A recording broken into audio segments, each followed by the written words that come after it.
ज्योति अक्टूबर 2021। भावों के भूखे हैं भगवान।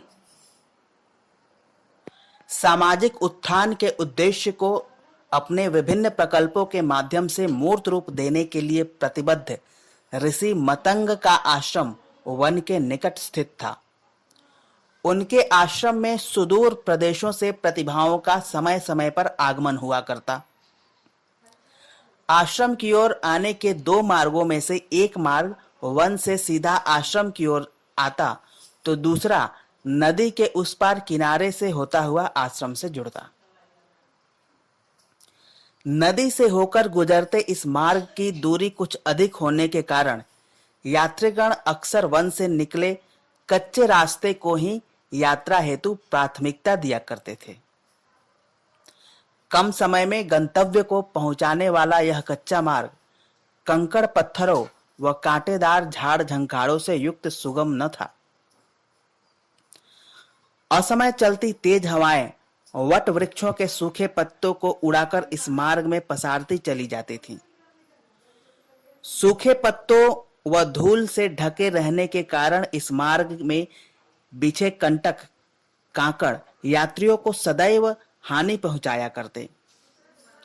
मतंग के इस आश्रम के परिक्षेत्र की भौगोलिक दशा सरल जीवन यापन की दृष्टि से अनुकूल न थी। यह सब कुछ जानते हुए भी मतंग आश्रम वासियों को इन प्रतिकूल परिस्थितियों के मध्य परहितार्थ निरंतर श्रमयुक्त परिष्कृत जीवन जीने की प्रेरणा व प्रशिक्षण दिया करते, जिससे कि विषम परिस्थितियां जीवन लक्ष्य की प्राप्ति में कभी बाधक सिद्ध न हो। आयु ढलने के साथ आई शारीरिक शिथिलता मतंग ऋषि के उत्साह के आड़े न आया करती। जीवन के अंतिम अध्याय में भी वे स्वकृत पुरुषार्थ से आश्रम के तंत्र से लेकर उससे जुड़ी व्यवस्थाओं को प्रत्यक्ष सहभागिता के आधार पर स्वयं सुनिश्चित किया करते। आश्रम की विधि व्यवस्था को जीवंत व्यक्तित्व के माध्यम से प्रस्तुत कर शिक्षण देने की उनकी अपनी अनूठी शैली थी। उन्हीं दिनों एक दिन अत्यंत दीन अवस्था में उपेक्षित विवश सबरी नामक भील कन्या उनके आश्रम पहुंची। संयोगवश उसे ऋषि मतंग की कृपा दृष्टि प्राप्त हुई।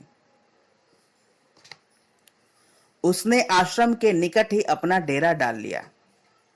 ऋषि मतंग द्वारा किए गए उपकार से अनुग्रहित हो निस्वार्थ गुरु सेवा के रूप में मार्ग बुहारने का उसने नित्य क्रम बनाया, जिससे कि गुरु व अन्य यात्रियों को आवागमन में किसी प्रकार की असुविधा न उठानी पड़े। ग्रीष्म ऋतु थी। भीषण गर्मी पड़ रही थी। वन्य प्राणी व्याकुल आकुल हो वृक्ष वनस्पतियों की ओट की शीतल छां को तलाश व उसकी आड़ में छिपकर स्वयं को सुरक्षित कर रहे थे। भक्तिमती शबरी अभी अभी मार्ग बुहार कर राह में एक और अपनी बुहारने लिए बैठी थी।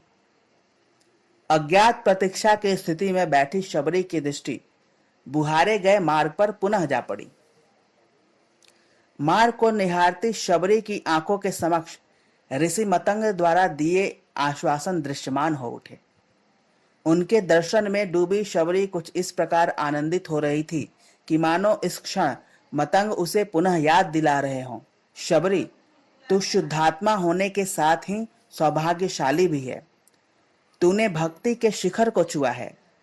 भक्ति प्रबल होने पर स्वयं भगवान को भक्त के समक्ष आने के लिए विवश होना पड़ता है। तू देखना कि एक दिन प्रभु श्री राम स्वयं चलकर तेरे पास आएंगे और तुझे दर्शन देंगे। कल्पना की उड़ान यहीं तक नहीं थमी, बल्कि गुरु वाक्य पर विश्वास करती व उसे साकार होते हुए वह आगे यह भी देखने लगी जैसे प्रभु श्री राम आ ही गए हों और उसे दर्शन देकर सस्नेह उसके चुने फलों का सेवन कर रहे हों।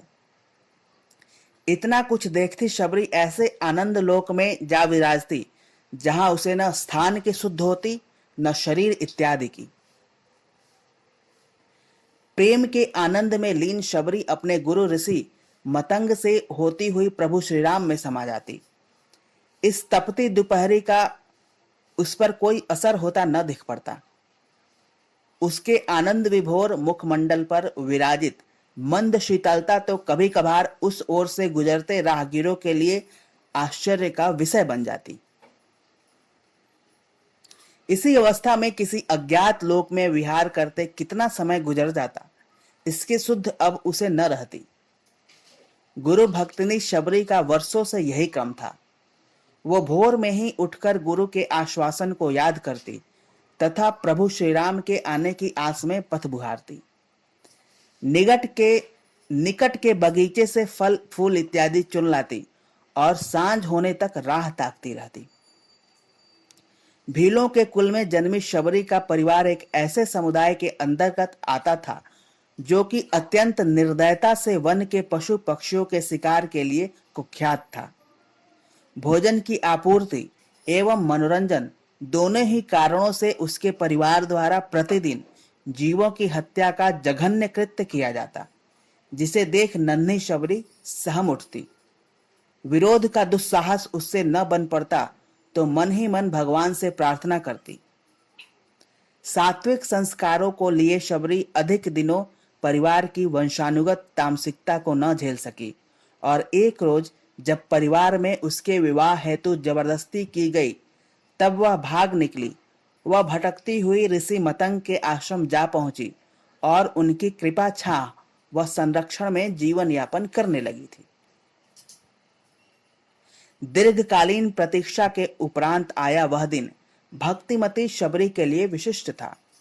उसके वर्षों का तप फलित होने को था। नित्य के ही भांति शबरी प्रातः मार्ग बुहारती, बीच बीच में अपनी बूढ़ी आंखों से वन के छोर को देखती। अपनी धुन में रमी वह कुटिया में बैठी थी कि किसी के पदचाप से वह चौंक पड़ी और बाहर निकल आई। भगवान राम वन से निकलते प्रकृति के सौंदर्य को निहारते ठीक उसी मार्ग से शबरी से मिलने पहुंचे। प्रभु को अपने समक्ष पाकर शबरी भाव विह्वल होकर खड़ी रही। हृदय के भाव आंखों से अश्रु बनकर झरने लगे। उसे इस दृश्य पर विश्वास नहीं हो रहा था। अपने गुरु ऋषि मतंग को स्मरण करती अपनी आंखें मलती शबरी बार बार प्रभु श्री राम को देखती कि कहीं यह मेरी कोई कल्पना तो नहीं। भगवान राम स्नेह से शबरी के आंसू पोंछते हुए कहने लगे, शबरी, हम अभी भूखे हैं, क्या तुम हमें कुछ खिलाओगी नहीं? शबरी को अब पूर्णतः विश्वास हो गया कि यह सब यथार्थ सत्य है। वह अपने प्रभु से लिपटकर फूट फूट कर रोने लगी। वह अगले ही पल भागी भागी अपनी कुटिया से फल लाई।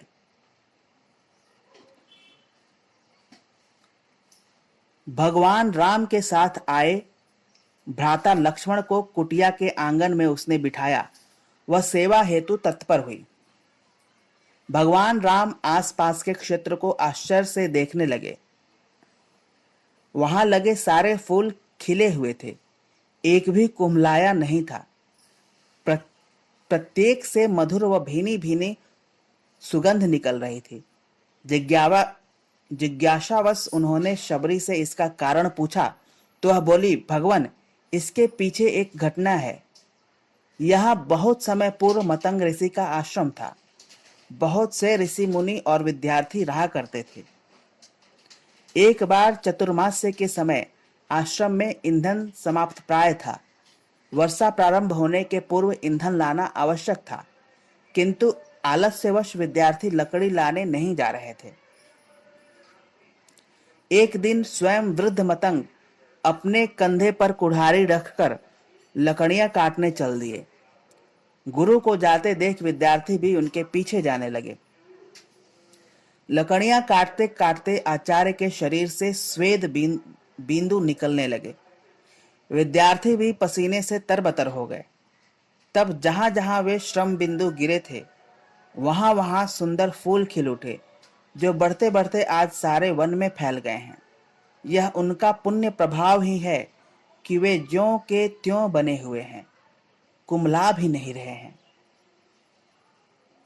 यह कुछ सुन भगवान श्री राम अपने स्थान से उठे व आश्रम की दिशा की ओर मुड़कर अभिवादन की मुद्रा में खड़े होकर लक्ष्मण को संबोधित करते कहने लगे, भाई, श्रमजीवी के शरीर से निकलने वाला पसीना ही संसार का पोषण करता है और जीवन जीने की अनुकूल स्थिति पैदा करता है। इसीलिए ऋषि मतंग के इस पुरुषार्थ को प्रणाम करो।